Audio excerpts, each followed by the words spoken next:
that was the first time this season I genuinely feel like Barcelona felt a different kind of pressure. The amount of pressure that Chelsea put on them from minute one was honestly you can't not concede a goal with that kind of pressure. They conceded like three goals. They were all called offside or handball. But you just knew that at some point Chelsea wouldn't get it right, and they did. They got that first goal, and they just kept scoring. Now, it is very unfortunate that Ronald Araujo got that red card, but once he got that yellow card for dissent, you just know the type of player Araujo is, and he is going to get that second yellow. It's unfortunate that it came just before the half, before he had time to, cool down and Flick had time to talk to him. But that red card was going to come as long as he was on that pitch because we know how rash he can be, and he just flies into tackles like he did against Cucurella, and it was just it that's probably going to be the last start he has for a while in a big match, honestly, because he's shown that he doesn't make the best decisions, controlling his temper, his decision making is just poor in those big matches, and it's beginning to really hurt Barcelona and obviously hurt their chances of winning certain trophies. Now on to Chelsea more so. That was the best half of football I've seen from an Enzo Maresca side against a big club. I think Chelsea in that first half were just so dominant with possession, physically, aggression, covering ground.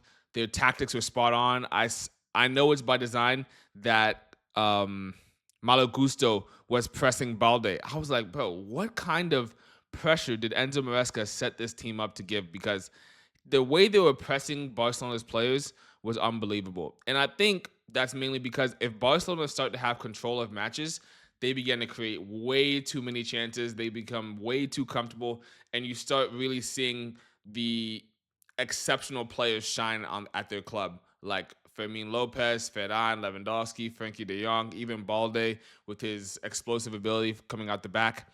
And it's a testament to how much film and studying Enzo Maresca did just to prepare for that match. Because Barcelona is not an easy team to prepare for. A lot of teams have failed. A lot of teams struggle with them.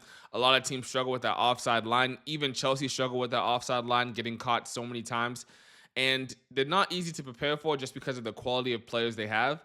Luckily for Chelsea, Pedri was not playing today. And Ferran.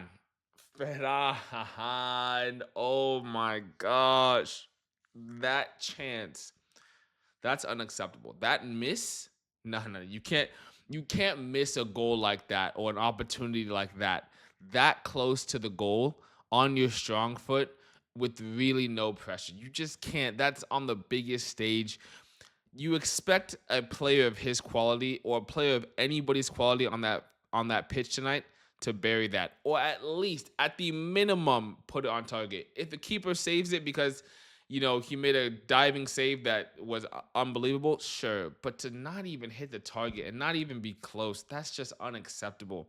And I know Flick was definitely probably furious with that because that's just, it's honestly routine for him and Lewandowski to sometimes miss those chances, those easy chances, and then put away the difficult ones. But that's football for you. I think a few players I want to highlight from Chelsea for sure.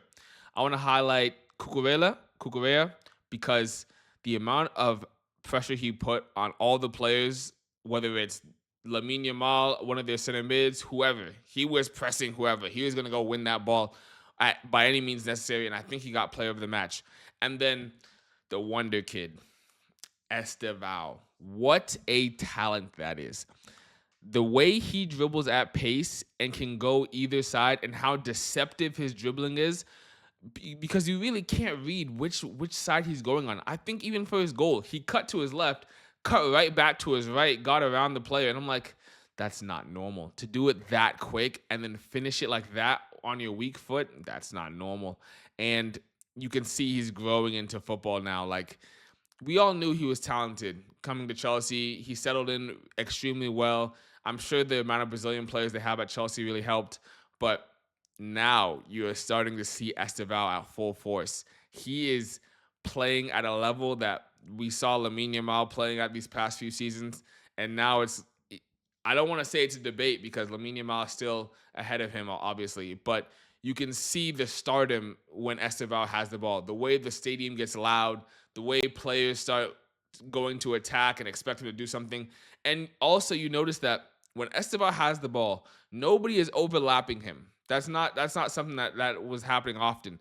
They know that 1v1 is his strong suit and that he'll handle it by himself. Once you start doing the overlap, you bring another defender into the equation and then he has to pass back and go backwards. No, just let him do the 1v1 magic that he can produce and see what happens. But what a player. He's actually box office. Like, you would pay money to see Esteval play. That's how exciting and that's how good of a talent this kid is. And even for Brazil, they're starting to realize, like, going into the World Cup, he should be their starting right winger. It should always be him. He should be on the penalties because he's just that good. Simple as that. And I know they say, like, he's young, da da da da.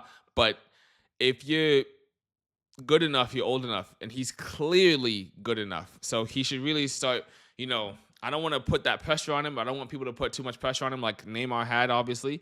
But he is that good. And if he's the best player on the pitch, especially as an attacker, then he should get the offensive duties of penalties, being the main side that they attack on, all of that, because he is sensational. But what a match. Barcelona, you guys got smacked 3-0. I predicted 2-0 to Chelsea. And yeah, 3-0. It was not even a contest. Chelsea absolutely obliterated them. But let me know what you guys think.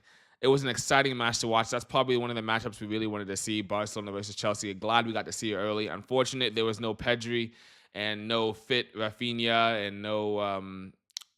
and there was a red card, so we didn't really get the full spectacle, I feel like. But it was an exciting match, and Chelsea fans, I know you are delighted with that result because that first half, unbelievable. I cannot say anything more about that first half. I was actually out of my seat watching how well Chelsea was playing and how fast the game was. But yeah, thank you guys for watching, and I'll be back next time.